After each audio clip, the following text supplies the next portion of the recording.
साथियों, बीएड में एडमिशन के लिए फर्स्ट काउंसलिंग की प्रक्रिया चल रही है और बहुत जल्द जो है सेकंड काउंसलिंग की प्रक्रिया भी शुरू होने वाली है।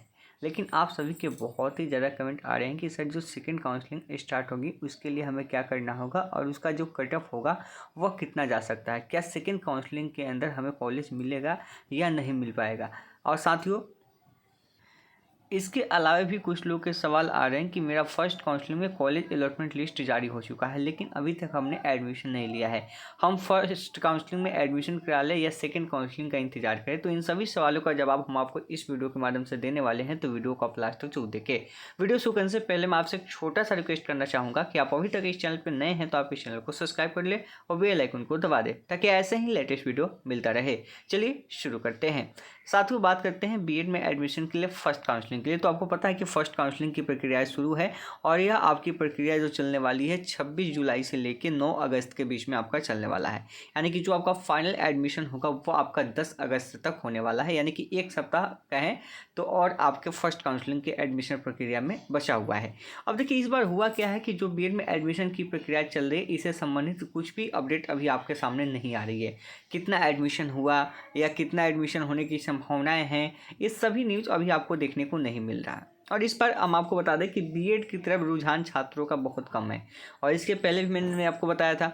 तो आप सभी परेशान ना हो, जिनका फर्स्ट कॉलेज अलॉटमेंट लिस्ट जारी होने के बाद मतलब एडमिशन उनको नहीं मिला, उनको कॉलेज अलॉटमेंट नहीं हुआ, तो परेशान ना हो, आपको सेकेंड काउंसलिंग में कॉलेज जरूर मिलेगा। सेकेंड काउंसलिंग की प्रक्रिया की बात करें तो वह 13 अगस्त से शुरू होने वाली है। जो भी आपने रजिस्ट्रेशन किया है उसमें कुछ बदलाव करने की ज़रूरत नहीं है। आपका जब 10 को एडमिशन की प्रक्रिया खत्म हो जाएगी फर्स्ट काउंसलिंग का, तो आपको 13 अगस्त का इंतजार करना है और 13 अगस्त को आपका सेकेंड काउंसलिंग लिस्ट जारी हो जाएगा, उसमें आपको कॉलेज मिल जाएगा। इसमें बात करेंगे कि आपकी जो कट ऑफ है उस पर क्या प्रभाव पड़ सकता है। यानी कि कुछ लोग गवर्नमेंट कॉलेज का भी इंतजार कर रहे होंगे, तो उनका कहना है कि क्या फर्स्ट काउंसलिंग के बाद भी गवर्नमेंट कॉलेज में सीटें खाली रहती है। तो मेरा जवाब है कि हाँ, उसके बाद भी कॉलेज में आपको कुछ सीटें खाली देखने को मिल सकती है। बहुत ज़्यादा देखने को नहीं मिलता है, कुछ सीटें देखने को मिल सकता है। और अगर हम गवर्नमेंट कॉलेज की बात करें तो वहाँ पे आपको 1 से 2 नंबर तक कमी देखने को मिल सकता है, बहुत ज़्यादा आपको देखने को नहीं मिलेगा। किसी किसी गवर्नमेंट कॉलेज में आपको डेट ऑफ बर्थ से ही, क्योंकि बहुत सारे बच्चे जो होंगे उनका सेम मार्क्स होगा और सेम मार्क्स होगा तो डेट ऑफ बर्थ के आधार पर जिनका अधिक होगा उनको लिया गया होगा। तो फिर इस बार जो होगा, जो सेम मार्क्स होगा, डेट ऑफ बर्थ जिनका कम होगा उनको लिया जाएगा। तो कभी कभी किसी कॉलेज में देखिएगा तो डेट ऑफ बर्थ पे ही आपका खत्म हो जाएगा और कहीं किसी कॉलेज में देखिएगा तो 1 नंबर का आपको कमी आ सकता है। बहुत ज़्यादा मतलब होगा तो 2 नंबर तक का कमी आ सकता है। ये चीज़ आपको देखने को मिल सकता है। तो जिस गवर्नमेंट कॉलेज का आपने देखा होगा इस बार का कट ऑफ, उससे थोड़ा सा आपको कम उसमें आगे देखने को मिल सकता है, क्योंकि गवर्नमेंट कॉलेज में सीटों की संख्या कम है तो इसमें आपको कट ऑफ के ऊपर बहुत ज़्यादा प्रभाव नहीं करेगा। यानी कि डेट ऑफ बर्थ मानिए या फिर 1 नंबर तक आप इसमें कम बेसी कर सकते हैं। अगर आपका है तो आप उम्मीद कर सकते हैं कि गवर्नमेंट कॉलेज आपको मिल सकता है। वही कंस्टिट्यूएंट कॉलेज की बात करें तो कंस्टिट्यूएंट कॉलेज में अगर आपको देखने को मिला होगा आपकी बार कट ऑफ, उसमें से 2, 4, 5 नंबर इधर उधर हो जाएगा, क्योंकि कंस्टिट्यूएंट कॉलेज की संख्या कुछ है 3000 के आसपास उसकी पूरी सीटें हैं बिहार में। तो वहाँ पर आपको 4-5 नंबर का भी कमी देखने को मिल सकता है। वही प्राइवेट कॉलेज की बात करें तो प्राइवेट कॉलेज का देखिए कट ऑफ इस तरीके से निर्धारित नहीं किया जा सकता है, क्योंकि वहाँ पे आपको बहुत सारे ऐसे कॉलेज हैं जिसका कट ऑफ अचानक गिरेगा। जिसका कट ऑफ अगर फर्स्ट में 65 गया है, 60 गया है, तो उसका कट ऑफ जो है 5 नंबर 7 नंबर नीचे आएगा। और इसका रीज़न क्या होता है कि बिहार में प्राइवेट कॉलेज की संख्या काफ़ी अधिक है और इसी के आधार पे आपको जो एडमिशन की प्रोसेस शुरू होगी। तो फर्स्ट काउंसलिंग में होता क्या है कि एलएनओ जो है कट ऑफ को हाई रखता है, वो जानबूझ के हाई रखता है ताकि जो भी स्टूडेंट फर्स्ट काउंसलिंग में जिनका नाम आया एडमिशन के लिए, जो सेकंड काउंसलिंग में बचे स्टूडेंट हैं उनको यह भनक लगे कि भाई कट ऑफ हाई जा रहा है, तो अगर हम फर्स्ट मतलब शुरू में एडमिशन नहीं कराते हैं तो फिर हमें बाद में दिक्कत होगी।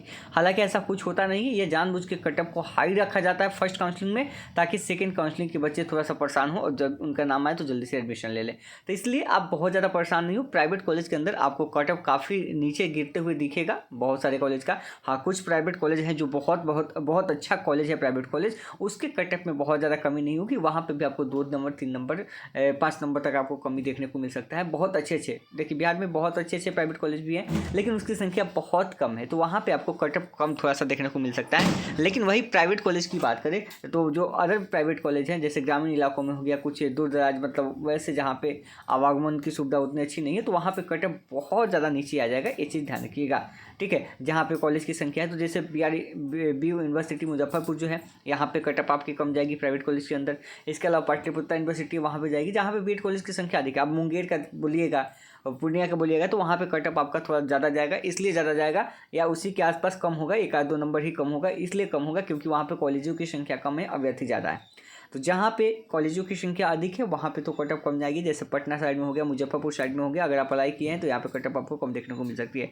वही मुंगेर वगैरह किए हैं, जैसे मुंगेर यूनिवर्सिटी है, आप बीरकोट यूनिवर्सिटी आरा की बात करते हैं। इसके अलावा अगर हम बात करते हैं पूर्णिया यूनिवर्सिटी की बात करते हैं तो उधर प्राइवेट कॉलेज की संख्या भी कम है और इसलिए वहाँ पे आपको कटअप मतलब बहुत ज़्यादा कमी देखने को नहीं मिल सकता। तो देखिए ये डिफरेंट या डिसाइड करता है कि आपके चॉइस फिलिंग कॉलेज है, उसी के आधार पर आपका कटअप होगा। किसी कॉलेज में आपको 10-10 नंबर कटअप नीचे देखने को मिल सकता है, किसी में 5 नंबर मतलब कटअप नीचे देखने को मिल सकता है, किसी में 2 नंबर, किसी में 3 नंबर। तो हर कॉलेज में आपको अलग अलग कटअप देखने को मिल सकता है। अब यह डिसाइड करता है कि कॉलेज की संख्या वहाँ कितनी है और कितने छात्रों ने वहाँ पे आवेदन किया है। तो आप सभी परेशान ना हो, जो भी प्राइवेट कॉलेज में एडमिशन लेना चाहते हैं आप सभी थोड़ा सा बेसब्री के साथ इंतजार करें, आपका एडमिशन होगा, ध्यान रखिएगा। अगर आपका 60+ है, अगर हम फर्स्ट सेकंड काउंसलिंग की बात करते हैं तो 50+ भी है आपका। अगर सेकंड काउंसलिंग की बात करते हैं प्राइवेट कॉलेज के लिए, अगर 50+ भी है आपका, अगर आपने 9 का 9 प्राइवेट कॉलेज चूज़ किया है तो आपको ज़्यादा जो है चांसेस है प्राइवेट कॉलेज मिलने का।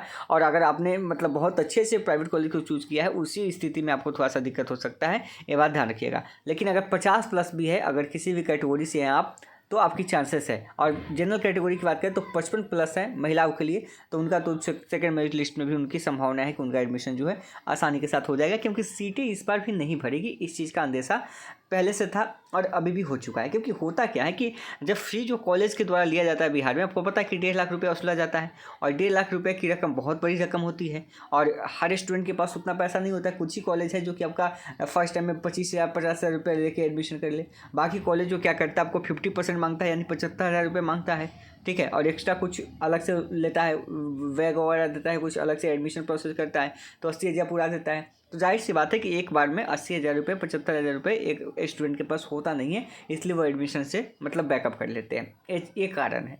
और इस बार भी वैसा भी होगा। आप देखिएगा कि फर्स्ट काउंसलिंग के बाद हमें तो अंदेशा लग रहा है कि जो 37,000 सीटें हैं ना, उसमें फर्स्ट काउंसलिंग के बाद 50% सीटें खाली रहेगी, यानी कि 15,000 से ऊपर तो सीटें जरूर खाली रहेगी। 15,000 से ऊपर हमें तो लगता है कि 20,000 प्लस जाएगा, 20,000 सीटें इस बार भी खाली रहेगी सेकंड काउंसलिंग के लिए। तो आप सभी को परेशान नहीं होना है, 20,000 सीटें मायने रखती हैं। फर्स्ट काउंसलिंग में होता है कि कम कॉलेज अलॉटमेंट होता है लिस्ट, और उसी के आधार पर छात्रों का मतलब विकल्प चुना जाता है और उनको छात्रों को कॉलेज अलॉटमेंट किया जाता है और छात्र उतना एडमिशन करा नहीं पाते हैं। तो फर्स्ट काउंसलिंग के बाद हमें लगता है 20,000 के करीब, देखिए 20,000 ना तो 15,000 प्लस तो खाली रहेगा ही। अब देखना है न्यूज़ क्या निकल के आती है, लेकिन हमें जहाँ तक अंदेशा है कि 20,000 सीटें आपकी फर्स्ट काउंसलिंग के बाद खाली रहने की पूरी संभावना है यहाँ पे। तो आगे जो अपडेट आएगी हम आपको वहाँ पे बताएंगे। अब आपको सेकंड काउंसलिंग के लिए कुछ नहीं करना है, बस आप जो फॉर्म फिलअप किए थे, रजिस्ट्रेशन किए थे, बस आप सभी को उसका इंतजार करना है। बस 13 अगस्त को आपका जो है सेकंड काउंसलिंग की प्रक्रिया शुरू हो जाएगी और सेकंड काउंसलिंग के लिए आपको कॉलेज अलॉटमेंट लिस्ट जो है 13 को जारी हो जाएगा। अब कुछ लोग के मन में यह सवाल होगा कि सर हमें फर्स्ट काउंसलिंग में कॉलेज मिल गया है तो हम सेकंड काउंसलिंग का इंतजार करें या फर्स्ट काउंसलिंग में एडमिशन ले लें।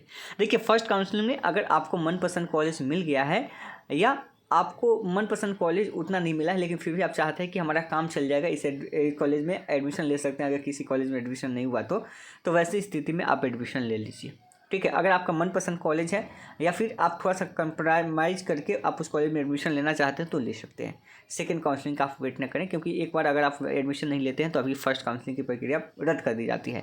और इसके बाद क्या करेगा, जब सेकंड काउंसलिंग की प्रक्रिया शुरू होगी तो एलएनयू आपको कॉलेज अलॉटमेंट नहीं करेगा। क्यों नहीं करेगा? क्योंकि आपको फर्स्ट काउंसलिंग में कॉलेज मिला था, इसलिए बाकी सबको कॉलेज अलॉटमेंट करेगा, आपको जो है कॉलेज अलॉटमेंट वहाँ से जारी नहीं करेगा। अगर आपको जारी करता तो जाहिर सी बात है कि आपका नंबर अधिक है, तो सेकंड काउंसलिंग में कटअप कम गया तो फिर से आपको अलॉट हो जाता, लेकिन ऐसा नहीं करता। वह जानबूझ के जिन अभ्यर्थियों को फर्स्ट काउंसलिंग में मिल गया होता है उतने को वह सेकंड काउंसलिंग में शामिल नहीं करता। आप सेकंड काउंसलिंग में शामिल ही नहीं होंगे, आपको शामिल ही नहीं करेगा, तो फिर कटअप तो नीचे जाएगा आपसे, लेकिन फिर भी आपका नहीं होगा सेकंड काउंसलिंग में।